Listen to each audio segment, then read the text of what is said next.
आरक्षण नहीं तो गठबंधन नहीं, और गठबंधन नहीं तो वोट नहीं, और वोट नहीं तो दिल्ली की सरकार नहीं। साथी पास पैसा नहीं होता कि अपने बच्चे को प्राइवेट हॉस्पिटल में इलाज करा सके। एक संदेश लेके आए साथियों, हम लोगों ने निषाद आरक्षण संकल्प यात्रा इसलिए निकाला है कि निषाद समाज को आरक्षण मिले।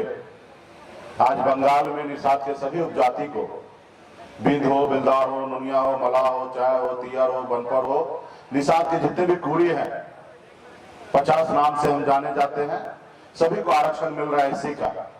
दिल्ली में निषाद के सभी उपजाति को एससी का आरक्षण मिल रहा है, लेकिन बिहार में हमें ओबीसी में रखा गया है।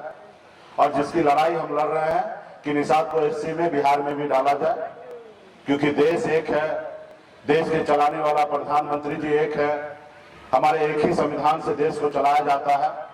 फिर हमारे साथ भेदभाव क्यों हो रहा है? जब बंगाल, बिहार, उड़ीसा, झारखंड ये सब पहले एक ही राज्य हुआ करता था, समय के अनुकूल राज्य को बंटवारा किया गया, लेकिन निषाद वही है। जो बंगाल में निषाद है वही बिहार में है। पूर्णिया से उस पार चले जाइए तो बंगाल होगा, वहां पे निषाद को एससी का आरक्षण है और बिहार में नहीं है। तो इसके लिए हम लोगों ने मजबूती से आरक्षण के लिए लड़ाई लड़ रहे हैं, और हम लोगों ने एक नारा दिया, आरक्षण नहीं तो गठबंधन नहीं, और गठबंधन नहीं तो वोट नहीं, और वोट नहीं तो दिल्ली की सरकार नहीं। साथियों, और इस तहत हम लोग लड़ाई लड़ रहे हैं।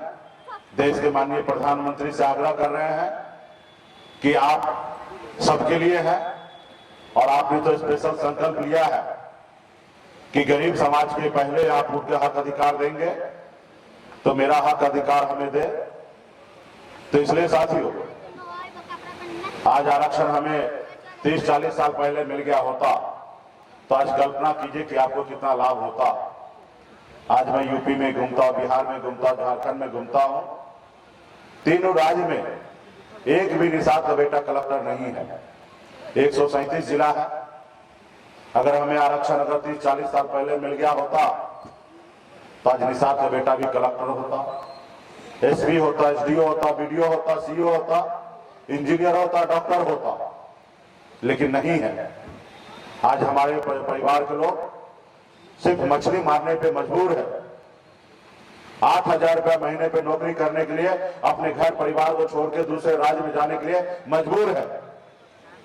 आज ठंड का समय आएगा, दिसंबर महीना होगा, उस समय लोग घर से नहीं निकलेंगे, अपने रजाई से बाहर नहीं निकलेंगे, लेकिन हमारे समाज के लोग मजबूर होता है उस समय में ठंड में पानी में उतरकर मछली मारने के लिए। अगर वो मछली नहीं मारेंगे तो उनका घर परिवार कैसे चलेगा? तो साथियों, क्या आप ऐसी जिंदगी जो आज जी रहे हैं, क्या आप चाहते हैं कि आपकी आने वाला पीढ़ी ऐसी जिंदगी जिए? क्या आप नहीं चाहते हैं कि आपके बच्चे सर उठा के जिए? आप नहीं चाहते हैं कि वो बेहतर जिंदगी जिए? अगर आप चाहते हैं वो बेहतर जिंदगी जिए तो इस संसार में 2 काम करना पड़ेगा। अगर आप चाहते हैं कि आपके बच्चे अच्छे से जिंदगी जिए जैसे बाकी लोगों के बच्चे जीते हैं, तो उसके लिए 2 काम करना पड़ेगा। एक रोटी कम खाइए, अपनी जरूरत को कम कीजिए, लेकिन अपने बच्चे को पढ़ा लिखा के काबिल बनाइए। जब तक आपका समाज शिक्षित नहीं होगा तब तक कोई भी समाज आगे नहीं बढ़ सकता है। इसलिए आप गरीबी में जी रहे हैं, आप झोपड़ी में है, रहिए। जरूरी नहीं है कि पक्का का घर, जरूरी यह है कि आप अपने बच्चे को पढ़ा लिखा के काबिल बनाइए। वो जिस रोज पढ़ लिख लेगा, समझदार होगा, वो झोपड़ी से महल में आपको बना देगा। साथियों, झोपड़ी से महल बना देगा। और दूसरा, अपने अधिकार के लिए संघर्ष कीजिए, लड़ाई लड़िए।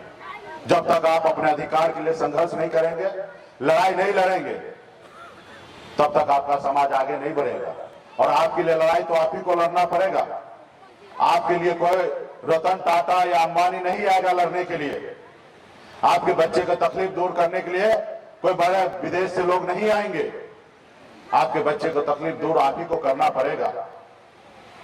जब देश आजाद हुआ था, हमारे पूर्वज ने संकल्प लिया था, 250 साल लड़ाई लड़ा अंग्रेज से, फिर जाके देश आजाद हुआ। और संकल्प इसलिए लिया था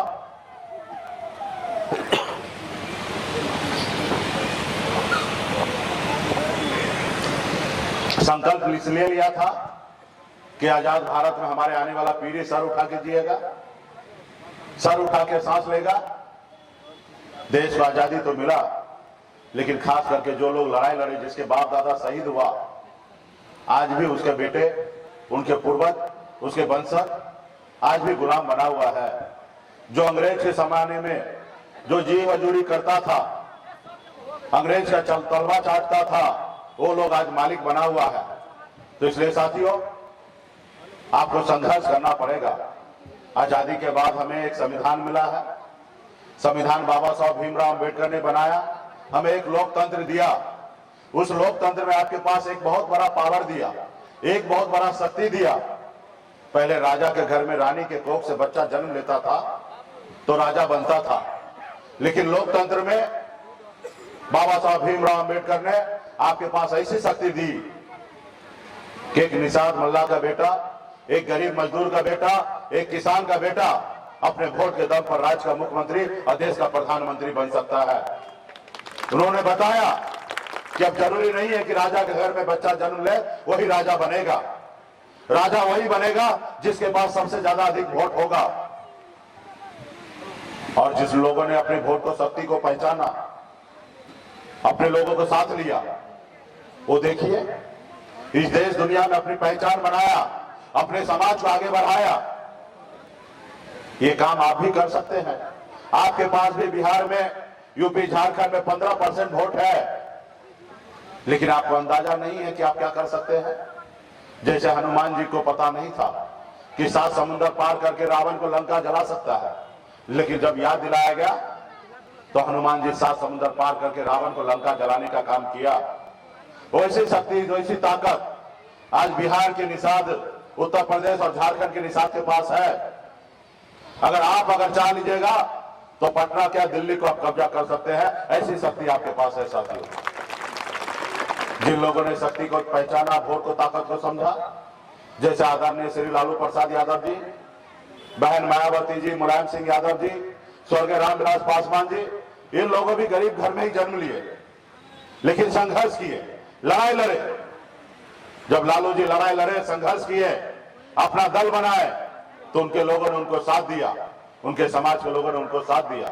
जब साथ दिया तो दल को बल मिला, और जब दल को बल मिला तो बिहार में 15 साल बिहार का मुख्यमंत्री थे, और आज भी उनकी पार्टी सरकार में है। आज आपके पास भी शक्ति, ताकत है। सिर्फ जरूरी है अपने वोट को पहचानना, अपनी ताकत को पहचानना। आज मैं आपके सामने में एक उदाहरण हूं। मैं भी एक गरीब घर में ही जन्म लिया, जहां पिताजी मछली मारते थे, दादाजी मछली मारते थे। ऐसे परिवार में मेरा भी जन्म हुआ। जहां हजारों समस्या था, वहीं मेरा जन्म हुआ। हमने भी गरीबी भी देखा है। 18 साल की उम्र में, जिस उम्र में बच्चे को अपने घर परिवार में, अपने रिश्तेदार के साथ रहना होता, उस उम्र में घर छोड़कर मुंबई जैसे शहर गया, मेहनत मजदूरी किया। मात्र 30 रुपए रोज पे मजदूरी करता था, 900 रुपए महीने पे नौकरी करता था, लेकिन मेहनत के दम पर, ईमानदारी के दम पर, संघर्ष के बदौलत मुंबई जैसे शहर में अपनी एक पहचान बनाया, एक बेहतर जिंदगी जीने लगा, बड़े बड़े महलों में रहने लगा, बड़े गाड़ी में घूमने लगा। जो बेहतर जिंदगी लोग जीते, ऐसे जी रहा था। लेकिन मैं मुड़ के देखा, बिहार, हमारे लोग बहुत पीछे हैं। लोग चांद पे घर बनाने के लिए सोच रहे हैं, लेकिन आज भी इस धरती पे हमारे लोगों के लिए रहने के लिए घर नहीं है। आज भी उनके घर पे जाने के लिए रास्ते नहीं है। आज भी गरीब घर में जाइएगा, उनके बच्चे दम तोड़ देते हैं उनके माँ बाप के सामने में, क्योंकि उनके पास पैसा नहीं होता कि अपने बच्चे को प्राइवेट हॉस्पिटल में इलाज करा सके। आज ऐसी स्थिति बना हुआ है, और देश हमारा बहुत तेजी से आगे बढ़ रहा है। देश के सभी लोग बहुत तेजी से आगे बढ़ रहे हैं, लेकिन आप वहीं का वहीं हैं। आप आगे नहीं बढ़ पा रहे हैं, आप गुलामी की जंजीर को नहीं तोड़ पा रहे हैं। तो इसके लिए साथियों, आपका भी अधिकार है कि सर उठा के जीने का। आप बताइए ना, उस बच्चे का क्या गुनाह है कि आपके घर में जन्म लेते हैं, और जन्म लेने के बाद वही दिसंबर महीना में ठंडी में जाके मछली मारते हैं। उसका बेहतर जिंदगी कौन बना के देगा? आप ही को विचार करना पड़ेगा, आप ही को लड़ाई लड़ना पड़ेगा साथियों। तो इसलिए आप अपने वोट को शक्ति को पहचानिए, संगठन पार्टी के साथ मजबूती से खड़ा होइए, अपने आने वाला पीढ़ी के लिए लड़ाई लड़िए। और जब लड़ाई लड़िएगा तो दो ही परिणाम होगा, हार या जीत, ये दो ही परिणाम होगा, तीसरा कुछ भी नहीं होगा। और मन से जब संकल्प के साथ लड़िएगा तो जीत होगा। क्या होगा, पहली बार आप गिरिएगा, फिर उठिएगा, फिर गिरिएगा, फिर उठिएगा, फिर गिरिएगा, फिर उठिएगा, और एक न एक दिन हार भी शर्मिंदा होगा और एक न एक दिन आपको जीत दिलाएगा। साथियों, आप बताइए ना, हमारे पूर्वज ने पौने 200 साल अंग्रेज से लड़ाई लड़ा, कई पीढ़ी, 9 पीढ़ी लड़ाई लड़ा, तब जाके देश आजाद हुआ। आज आप लड़िएगा, शायद आपसे नहीं होगा, आपके आने वाला बच्चे लड़ाई लड़ेंगे, शायद वो लड़ाई को कामयाबी में बदलेंगे। आज मेरी मांग कोई नाजायज नहीं है, हमारी मांग जायज है, और जब हम अपनी मांग जायज है तो हम क्यों ना लड़े। हमें देश के प्रधानमंत्री जी बता दे, वो आते ना संडे को मन की बात करने के लिए, वो बताए कि मुकेश सहनी जी आप जो मांग कर रहे हैं वो गलत है, तो हम 4 कदम पीछे हट जाएंगे। अगर मेरी मांग सही है तो सरकार का काम है पूरा करना, और सरकार तो आप ही बनाते हैं, सरकार तो आप ही बनाते हैं, आप ही के पास पावर है। आपने देखा पिछले 9 सालों से आप लोगों ने सहयोग दिया, साथ दिया, हम लोग लड़ाई लड़ रहे हैं, मजबूती से आप लोगों का सहयोग मिला। हम आरक्षण का सफलता प्राप्त नहीं कर पाए, लेकिन हमने बिहार में कम उपलब्धि हासिल नहीं कर पाया, हमने बहुत उपलब्धि हासिल किया। कल तक निषाद का बेटा को कोई जानता नहीं था, पहचानता नहीं था। ये लो मुंह मीठा करो, आज मैंने अपना जॉब छोड़ दिया, अब हम पूर्णिया वापस जाएंगे। जॉब छोड़ दिया है? मतलब ये घर कैसे चलेगा, हम करेंगे क्या, और माँ बाबूजी क्या बोलेंगे? इसलिए मैं एक और मिठाई का डब्बा लाया, अपने बिजनेस के लिए लोन अप्रूव हो गया।